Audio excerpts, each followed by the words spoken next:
The desert sun bled across the horizon like a wounded god, its light turning the canyons gold and red as if the earth itself burned with memory.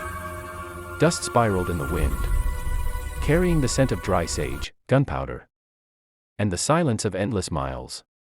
Somewhere between the dying light and the coming dark rode Cole Maddox, a cowboy who carried more ghosts than bullets.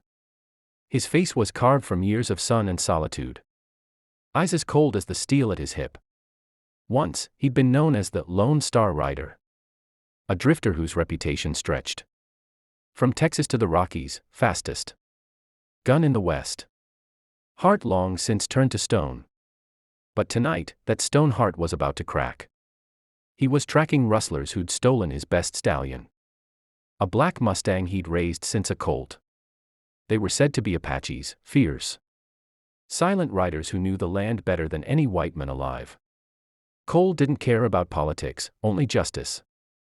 But as twilight deepened, he found something that wasn't on his trail map: smoke. A scream, and then silence. He dismounted, boots sinking into sand as he followed the sound through the mesquite brush. There, near a dry creek bed, he found her. She couldn't have been more than 19, her wrists bound, her long black hair tangled with dirt and blood. Around her lay the remains of an ambush, 3 men dead, likely bounty hunters or worse. And she the prize they meant to sell. Her eyes opened when he approached, wild and defiant as a cornered hawk. She spat something in Apache, her tone sharp as flint. Cole raised his hands. "Easy, darlin'. I ain't here to hurt you." But she didn't believe him. Her spirit blazed, even half-conscious and beaten. Cole cut her free, wrapped her in his coat, and carried her to camp. She fought him every step of the way, kicking, clawing, refusing food or water. He didn't blame her. The world had given her no reason to trust a white man with a gun. He just kept the fire low, patched her wounds, and waited. On the 3rd night, she finally spoke. "Why?" she asked in a cracked whisper. Her English was rough, learned from the edges of broken treaties and broken promises. "Why you saved me." Cole looked into the fire, its light flickering against his scarred face. "Maybe 'cause I got tired of watching folks die when I could have done something different." He didn't tell her about the war, or the woman he'd lost to raiders, or the blood on his own hands. He didn't tell her how every night since he'd ridden trying to outrun the ghosts of what he'd done. She didn't need to hear all that. But she saw it in his eyes anyway. Days turned to weeks as they rode north together, him guiding her back toward Apache lands. He learned her name was Nayeli, meaning "I love you" in her tongue, an irony the desert itself seemed to mock. She was fierce and proud, yet soft-spoken when she chose to be. She showed him how to read wind patterns, find water hidden beneath cracked earth, and listen to the land, to silence, to himself. Cole taught her how to handle a revolver, though she preferred a bow. "Your people use thunder," she said with a smirk. "Mine use whispers." He laughed for the first time in years. One night, as they camped beneath a sky painted with stars, she asked, "What do you see when you look up?"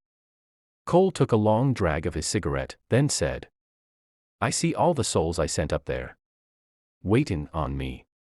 She shook her head. "You see ghosts because you do not forgive yourself." Her words hit harder than any bullet. He looked at her, and for the first time, he saw more than just a girl he'd rescued. He saw someone who understood pain, loss, and the fire it takes to keep walking. Their bond grew in the shadows of danger. Bandits hunted them, soldiers patrolled nearby, and the wild still whispered threats. One afternoon, when a group of bounty hunters ambushed them near an old mining town, Nayeli proved she was no damsel. With the precision of a hawk diving for prey, she loosed arrows that struck true. Cole covered her with gunfire, and when the dust cleared, they stood side by side, 2 souls who'd both been broken by the world but refused to stay down. That night, as the rain fell and lightning split the horizon, she tended a wound on his arm. Her fingers brushed his skin, sending something through him he hadn't felt in years: peace. "You carry death," she whispered. But inside, there's life still waiting. Cole swallowed hard. Maybe you're the first person who's ever seen it. She smiled then, softly. Like dawn breaking after a long storm. As they neared her homeland, Cole felt a weight settle in his chest. He knew once he left her there, his road would go on alone. Yet part of him didn't want to. She'd taught him to breathe again, to laugh again. To believe there was something worth living for beyond revenge or redemption. And maybe, just maybe, she'd found in him something she never thought possible, a man who looked at her not as an enemy or curiosity, but as equal. When they finally reached her people's valley, she stood tall, proud once more among her kin. But before she left, she turned back to him, eyes shining. The land remembers those who walk it with truth, she said. If you ever forget who you are, come back. The desert will remind you. Cole tipped his hat, his throat tight. And if you ever need me, just look to the horizon at sunset, I'll be there. He rode off alone, but something inside him had changed. The silence he once feared was now filled with her laughter, her lessons, her fire. The cowboy who thought he'd lost his soul found it again in the heart of a wild Apache girl. And though miles and years might separate them, he knew the desert had given him something no man could buy, healing. Because sometimes, salvation doesn't come from angels or preachers. Sometimes, it comes from a stranger with eyes like fire and a spirit that refuses to be tamed. Months passed before Cole saw her again. He'd wandered through ghost towns and storm plains, chasing work, but her face haunted every sunset. One evening, near Red Mesa, he heard cries, bandits attacking a small Apache camp. Without thinking, he charged in, revolver blazing. When the smoke cleared, she was there, Nayeli. Standing tall with her bow, eyes burning brighter than ever. You still ride toward trouble, she teased. He grinned. Only when it calls my name. Together, they defended the innocent once more, side by side. Later, as the firelight danced on her skin, she said softly, the wind always brings back what the heart isn't done with. Cole took her hand. No longer running from ghosts.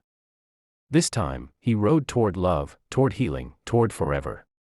Don't forget to hit subscribe. More stories like this await those who still believe in redemption, love, and the power of the human soul.